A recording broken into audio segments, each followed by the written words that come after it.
भैया गाड़ी की चाबी दोनों गाड़ी में चलाऊंगा। क्यों चलाओगे तुम गाड़ी? ये मेरे पापा ने दहेज में गाड़ी दी है ना कि तुम्हारे बाप ने खरीदी है? गाड़ी चलाऊंगा। हर्षिता, ये किस लहजे में बात कर रही हो तुम भाई से? क्या लहजा? सही तो बोल रही हूँ मैं। कमाना धमाना है नहीं कुछ, दूसरों की गाड़ी पे हक जताने आ जाते हैं। दूसरे क्या मतलब होता है हर्षिता? ये अपने घर की गाड़ी है, और अगर छोटे ने इतने दिनों बाद गाड़ी चलाने के लिए बोल दिया तो उसमें ऐसा क्या हो गया? तुम पता नहीं कहाँ से बाप ले आई मेरी गाड़ी, ये सब, और फिर बदतमीजी कर रही हो, हाथ उठा के। तुमने कोई मतलब है इस बात का? अरे मैं काफी दिनों से इसको झेल रही हूँ, जब देखो तब गाड़ी ले जा रहा हूँ, पैसे ले जा रहा हूँ, रोज का इसका ड्रामा हो गया। अरे हमारे खर्चों पे पल रहा है ये, और मैं तुमको रोज रोज मना करती हूँ कि इतना इसको सर पे मत चढ़ाओ, बिगड़ जाएगा, पर समझ में नहीं आती ना। अरे तुम्हारा भाई ना बिगड़ चुका है ऑलरेडी, मैं तो बस इसे सुधारने की कोशिश कर रही हूँ। नहीं दे रही मैं गाड़ी, क्योंकि ये मेरे पापा ने दी है मुझे दहेज में, ना कि तुम लोगों ने खरीदी है। तो मेरा मन करेगा मैं उसे दूंगी गाड़ी, या तो मैं खुद चलाऊंगी या तुम चलाओगे, इसको नहीं दूंगी गाड़ी। एक तो कमाता धमाता नहीं है, ऊपर से पेट्रोल भराने के भी पैसे नहीं होते। हर बार गाड़ी लेके जाता है, पेट्रोल खाली करके ले आता है। भाभी अगर आपको मेरे से इतनी प्रॉब्लम थी, इतना आपके मन में जहर भरा पड़ा है मेरे लिए, मुझे आके एक बार बोल देती ना।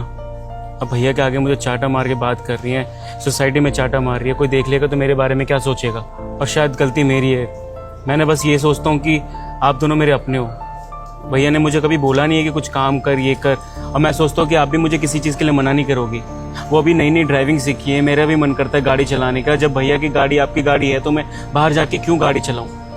लेकिन शायद मेरी गलती है कि मैंने आपसे गाड़ी की चाबी मांग ली, आपकी गाड़ी मांग ली। आज के बाद ऐसा कुछ नहीं करूँगा भैया, आई एम रियली सॉरी। तू क्यों सॉरी बोल रहा? तेरी कोई गलती नहीं है, सारी की सारी गलती तेरी भाभी की है, जो इस तरह के शब्दों का इस्तेमाल कर रही है। सीरियसली, तुम दहेज की बात कर रही हो छोटे के आगे? ये दहेज का छोटे ने लिया था, ये दहेज मैंने लिया था ना हर्षिता। तो अगर तुम्हारे मन में दहेज को लेकर कोई भी ऐसी बातें हैं ना, तो वो तुम मेरे मुंह पर बोलो, वो भी अकेले में। तुम्हारा कोई हक नहीं बनता है कि तुम छोटे के आगे दहेज को लेकर ये सब बातें करो। और हर्षिता, अगर एक बार दहेज आ गया घर में, तो ये सारा सामान, चाहे गाड़ी हो चाहे घर में कोई सामान हो, वो सब कुछ हमारे यूज के लिए है ना। और हमारे यूज का मतलब है कि छोटा भी उन चीजों को इक्वली यूज कर सकता है। तो फिर तुम दहेज की बात क्यों लेकर आ रही हो? और अगर तुम्हें अपना सामान हमें यूज करने के लिए देना ही नहीं था तो अपने पापा को मना कर देती, मत देते हमें दहेज। ये क्या मतलब हुआ कि शादी के बाद अगर सामान यहाँ पर आ गया तो अब तुम भेदभाव कर रही हो कि कौन इसको यूज करेगा कौन नहीं? ये तो सही नहीं है ना हर्षिता। पापा ने मेरे यूज के लिए गाड़ी दी थी, समझ में आई बात? या तो आप यूज कर सकते हो या मैं यूज कर सकते हो, किसी और के लिए नहीं दी थी। बस मैं यही तो समझाने की कोशिश कर रही हूँ। आपको ये बात समझ में क्यों नहीं आ रही? ये बात मैं समझ नहीं पा रही हूँ आखिर। अगर इसको इतनी गाड़ी चलाने का शौक है तो खरीद लेना, काम कर ले। दिल्ला तो घूमता रहता है, कोई काम धंधा है नहीं इसको। दूसरों की कमाई पे पलना बहुत अच्छे से पता है ना तुम्हारे भाई को। मैं तो ये चाहती हूँ कि तुम भी इसका खर्चा पानी बंद कर दो। अब इतना छोटा भी नहीं रह गया कि तुम इसके खर्चे पानी उठाते घूमो। भाभी अभी पढ़ाई कर रहा हूँ मैं, और मेरी पढ़ाई के लिए भैया ने मुझे फोर्स करा था कि अभी तेरी उम्र कमाने वाली नहीं है, मैं कमा रहा हूँ, तू अपने बस सपनों को पूरा कर, अपनी पढ़ाई कंटिन्यू कर। और अगर मैं इसी उम्र में काम करने लग जाऊँगा तो फिर तो मेरी लाइफ ख़त्म हो जाएगी ना। आपसे एक छोटी सी चीज़ मांगी, उसमें आपने इतना कुछ सुना दिया कि पैसे नहीं है अपने बलबूते पर। ठीक है, मैं आज के बाद ना आपसे कोई मांगूंगा ही नहीं कोई चीज़, ना गाड़ी मांगूंगा ना खाने के लिए खाना मांगूंगा, अपने बलबूते जी लूँगा मैं। हो सके ना तो मैं बाहर जाके कुछ काम कर लूँगा। जब जेब में 4 पैसे होंगे ना तो घर में इज्जत मेरी भी होगी। भैया मैं बाहर जाके काम करूँगा। नहीं छोटा, अब तो कोई जॉब नहीं करेगा, क्योंकि तुझे अपनी भाभी की जली कटी सुननी ही नहीं पड़ेगी। कहने का मतलब है कि हम दोनों आज के आज तेरी भाभी का ये घर छोड़ रहे हैं, हम दोनों अलग रहेंगे। तेरी भाभी अलग अपने दहेज के सामान के साथ रहेगी, या उसको अपने मायके जाना है तो मायके चली जाएगी अपने पापा के पास, और जाकर अपने सामान को गले लगा के रखेगी, जिसके लिए हमें इतना घमंड दिखा रही है। तुझे कोई नौकरी करने की ज़रूरत नहीं, तू जो कर रहा है वो बिल्कुल सही कर रहा है। एक छोटा भाई बड़े भाई और भाभी से ही एक्सपेक्टेशन रखता है कि वो उसके लिए करे। तू हमें छोटा होकर इज्जत देता है, तो बड़े होने के नाते हमारा फ़र्ज़ बनता है कि हम तेरी ज़रूरतों को पूरा करें। और इसमें ऐसे कोई शर्म की बात नहीं है कि तूने मुझसे गाड़ी की चाबी मांग ली।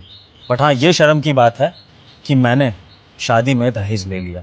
और आज मुझे बहुत बड़ी सीख मिल गई है छोटे, कि ज़िंदगी में ना किसी भी मर्द को दहेज नहीं लेना चाहिए। चाहे लड़की के घर वाले वो दहेज प्यार में दें, लेकिन तब भी नहीं लेना चाहिए। क्योंकि अगर शादी के बाद लड़की ने किसी भी एक दिन ऐसा बोल दिया कि ये सारा सामान मेरा है, तुम्हारा इस पर कोई हक नहीं है, तो क्या औकात रह जाएगी? वो तूने आज अपने भाई का हाल देख ही लिया। भले तेरी भाभी गुस्सा तेरे पर कर रही है, लेकिन वो इनडायरेक्टली सुनाना मुझे चाहती है कि इस घर में अब जो कुछ भी यूज़ किया जाएगा वो तेरी भाभी से पूछ के किया जाएगा। तेरी भाभी एहसास कराना चाहती है कि इस घर में जो भी हो वो मैं तेरी भाभी से परमिशन लेके यूज़ करूँ। तो ऐसा तो मैं नहीं कर सकता हर्षिता, क्योंकि मैंने इस इंटेंशन से तुम्हारे यहाँ से दहेज नहीं लिया था। तो अब बहुत क्लियर बोल रहा हूँ कि ना तो मुझे ये दहेज का सामान चाहिए और ना ही मुझे तुम अपनी ज़िंदगी में चाहिए। तुम और मैं अपने अपने रास्ते। खुश हो गए तुम यही चाहते थे ना कि मेरा तुम्हारे भैया से रिश्ता टूट जाए। देखो आज इसकी वजह से हमारे रिश्ते पे आंच आ रही है। मैंने पहले ही बोला था इसको कमाने के लिए भेजो, कोई काम धंधा करेगा तो हमारी लाइफ से दूर रहेगा। नहीं सुनी, और अभी भी तुम्हें मैं ही गलत लग रही हूँ। अरे ऐसी बात कैसे कर सकते हो तुम मुझे छोड़ने की बात कर रहे हो। तुम्हें पता है ना मेरे पापा की रेपुटेशन कितनी हाई है, उनकी इज्जत पे क्या बात आएगी अगर तुमने ऐसा कुछ किया तो। और ये सही नहीं है, मैं डिवोर्स नहीं दूंगी। डिवोर्स तो तुम्हें देना पड़ेगा हर्षिता, क्योंकि मैं तुम्हारी जैसी मतलबी लड़की के साथ रह नहीं सकता हूँ। लेकिन हाँ, अगर तुम वाकई मुझसे प्यार करती हो और मुझे डिवोर्स नहीं देना चाहती हो तो एक ऑप्शन है तुम्हारे पास। अपने सारे का सारा दहेज का सामान तुम अपने पापा के पास वापस भेजो। हम अपने घर के एसेट्स खुद बिल्ड करेंगे। सोफा, टीवी, फ्रिज, एसी, जो भी कुछ सामान तुम्हारे यहाँ से आया है वो सब कुछ तुम्हारे घर में वापस जाएगा। हम यहाँ पर शुरू से शुरू करेंगे। मैं अपनी नौकरी में और मेहनत करने की कोशिश करूंगा। जो सामान आएगा वो मेरा होगा, ताकि मेरे भाई को तुमसे कभी परमिशन लेनी पड़े उस सामान को यूज करने के लिए। इस शर्त पर तो मैं ये शादी कंटिन्यू कर सकता हूँ, वरना तो मुझे डिवोर्स ही चाहिए, क्योंकि मैं अपने भाई की बेइज्जती होते हुए नहीं देख सकता हूँ। मंजूर है मंजूर? नहीं होगा मंजूर हर्षिता। पता है क्यों? क्योंकि तुम्हारी जैसी लड़कियां शादी सुख सुविधाओं के लिए करती है, प्यार पाने के लिए नहीं। तो अब एक काम करो, तुम सच में अपने ये एसेट्स लेकर जाओ अपने पिताजी के पास, और देखता हूँ कि तुम बिना रिश्ते के साजो सामान के साथ कैसे खुश रहती हो। और मैं अपने भाई को लेके जाता हूँ किसी दूसरी जगह, और अपने भाई को मेहनत करनी सिखाऊंगा, इंडिपेंडेंट बनना सिखाऊंगा, और सबसे बड़ी चीज इसको ये सिखाऊंगा कि जिंदगी में कभी भी औरत के घर से दहेज मत लेना। वो भी सेल्फ डिपेंडेंट रहे और हम मर्द भी सेल्फ डिपेंडेंट रहे, ताकि कोई किसी को किसी के सामान की ईगो ना दिखाए। भाई, आज मैं तुझसे एक वादा लेना चाहता हूँ।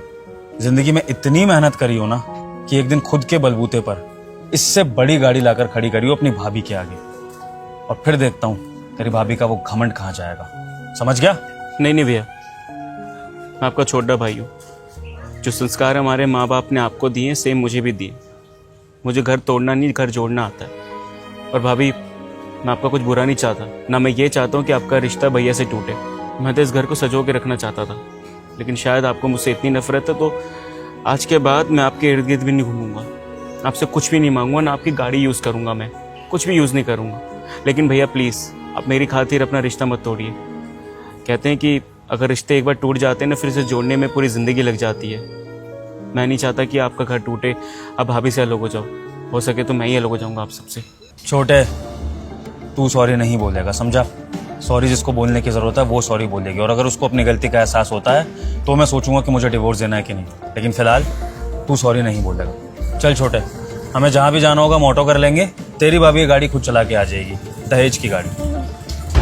विभोर, मेरी बात तो सुनो।